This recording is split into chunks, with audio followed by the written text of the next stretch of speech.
ಎನ್ಸಿಇಆರ್ಟಿಯ 8ನೇ ತರಗತಿಯ ಸಮಾಜ ವಿಜ್ಞಾನ ಪಠ್ಯಪುಸ್ತಕದಲ್ಲಿ ನ್ಯಾಯಾಂಗ ಭ್ರಷ್ಟಾಚಾರದ ಬಗ್ಗೆ ಸೇರಿಸಲಾಗಿರುವುದು ಸುಪ್ರೀಂ ಕೋರ್ಟ್ ಮತ್ತು ಸರ್ಕಾರದ ನಡುವಿನ ದೊಡ್ಡ ಸಂಘರ್ಷಕ್ಕೆ ಕಾರಣವಾಗಿದೆ. ಹಿರಿಯ ವಕೀಲರಾದ ಕಪಿಲ್ ಸಿಬಲ್ ಮತ್ತು ಅಭಿಷೇಕ್ ಮನು ಸಿಂಘ್ವಿ ಅವರು ಸುಪ್ರೀಂ ಕೋರ್ಟ್ನಲ್ಲಿ ಆ ವಿಷಯವನ್ನು ಎತ್ತಿದ್ರು. ಅದಾದ ಬಳಿಕ ಈಗ ಸರ್ಕಾರ ನಿದ್ದೆಗೆಡುವಂತಾಗಿದೆ. ಈ ವಿಷಯದ ಬಗ್ಗೆ ಸುಪ್ರೀಂ ಕೋರ್ಟ್ ತೀವ್ರ ಅಸಮಾಧಾನಗೊಂಡಿದ್ದು ಈಗಾಗಲೇ ಪಠ್ಯವನ್ನ ನಿಷೇಧಿಸಿದೆ. ನ್ಯಾಯಾಂಗದೊಂದಿಗಿನ ಸಂಘರ್ಷ ಎಷ್ಟು ದುಬಾರಿ ಆಗಬಹುದು ಅನ್ನೋದು ಸರ್ಕಾರಕ್ಕೆ ಅರ್ಥವಾಗಿರಬಹುದು. ಸುಪ್ರೀಂ ಕೋರ್ಟ್ ಈ ವಿಷಯವನ್ನ ಸ್ವಯಂ ಪ್ರೇರಿತವಾಗಿ ಪರಿಗಣಿಸಿದ್ದಲ್ಲದೆ ಇದಕ್ಕೆ ಕಾರಣರಾದವರನ್ನ ಹಾಗೇ ಬಿಡೋ ಪ್ರಶ್ನೆನೇ ಇಲ್ಲ ಅಂತ ಹೇಳಿತು. ಇಂಡಿಯನ್ ಎಕ್ಸ್‌ಪ್ರೆಸ್ ಆ ಪಠ್ಯಪುಸ್ತಕದ ಬಗ್ಗೆ ಸುದ್ದಿ ಪ್ರಕಟಿಸಿದ ಬಳಿಕ ಅಭಿಷೇಕ್ ಮನು ಸಿಂಘ್ವಿ ಮತ್ತು ಕಪಿಲ್ ಸಿಬಲ್ ಸುಪ್ರೀಂ ಕೋರ್ಟ್ನಲ್ಲಿ ಈ ವಿಷಯವನ್ನ ಎತ್ತಿದ್ರು. ಕಪಿಲ್ ಸಿಬಲ್ ಮೊದಲು ಈ ವಿಷಯವನ್ನ ನ್ಯಾಯಾಲಯದ ಗಮನಕ್ಕೆ ತಂದ್ರು. ಎನ್ಸಿಇಆರ್ಟಿ 8ನೇ ತರಗತಿ ವಿದ್ಯಾರ್ಥಿಗಳಿಗೆ ನ್ಯಾಯಾಂಗ ಭ್ರಷ್ಟಾಚಾರದ ಬಗ್ಗೆ ಕಲಿಸಲಾಗ್ತಿದೆ ಅಂತ ಹೇಳಿದ್ರು. ಇದು ಅತ್ಯಂತ ಕಳವಳಕಾರಿ ವಿಷಯವಾಗಿದೆ ಅಂತ ಕಪಿಲ್ ಸಿಬಲ್ ಸುಪ್ರೀಂ ಕೋರ್ಟ್ ಮುಂದೆ ಹೇಳಿದ್ರು. ಅದಾದ ನಂತರ ಅಭಿಷೇಕ್ ಮನು ಸಿಂಘ್ವಿ ಕೂಡ ಸುಪ್ರೀಂ ಕೋರ್ಟ್ನಲ್ಲಿ ಈ ವಿಷಯವನ್ನ ಎತ್ತಿದ್ರು.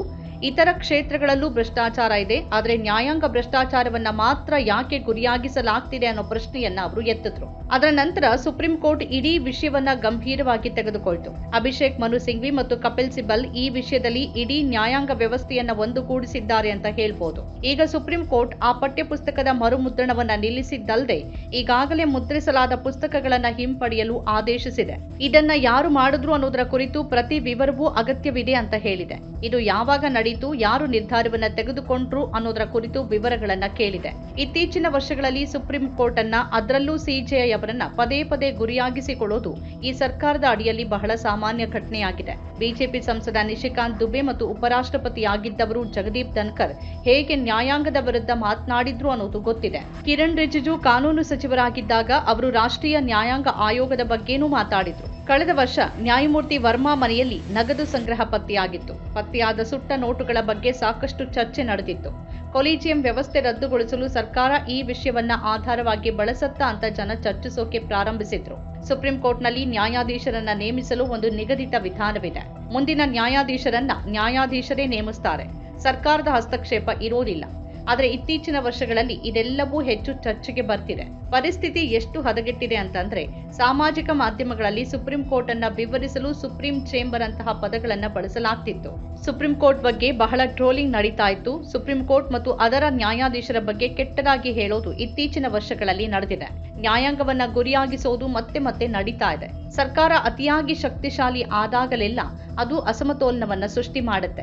ಇಂದಿರಾ ಗಾಂಧಿಯವರ ಕಾಲದಲ್ಲೂ ಸರ್ಕಾರವು ಬಹಳ ಬಲಿಷ್ಠವಾಗಿದ್ದಾಗ ಹೀಗೆ ಆಗಿತ್ತು. ಚುನಾವಣಾ ಆಯೋಗದ ವಿರುದ್ಧ ಈಗ ಎತ್ತಲಾಗುತ್ತಿರುವ ಪ್ರಶ್ನೆಗಳನ್ನ ಹಿಂದೆಂದೂ ಎತ್ತಲಾಗಿಲ್ಲ. ಯಾಕಂದ್ರೆ ಭಾರತದಲ್ಲಿ ಇಂತಹ ಪರಿಸ್ಥಿತಿ ಎಂದಿಗೂ ಸಂಭವಿಸಿಲ್ಲ. ಸರ್ಕಾರ ಸಮತೋಲನ ಕಳೆದುಕೊಂಡಾಗ, ಸೋಲಿನ ಭಯ ಮರೆತಾಗ ಎಚ್ಚರಿಸುವ ಕೆಲಸ ಆಗ್ತಾನೆ ಇರಬೇಕಾಗತ್ತೆ. ಈಗ ಎನ್ಸಿಇಆರ್ಟಿ ಪಠ್ಯಪುಸ್ತಕದ ಬಗ್ಗೆ ಸುಪ್ರೀಂ ಕೋರ್ಟ್ ತೆಗೆದುಕೊಂಡಿರುವ ಕಠಿಣ ನಿಲುವು ಅಂತಹ ಒಂದು ಕ್ರಮದಂತಿದೆ.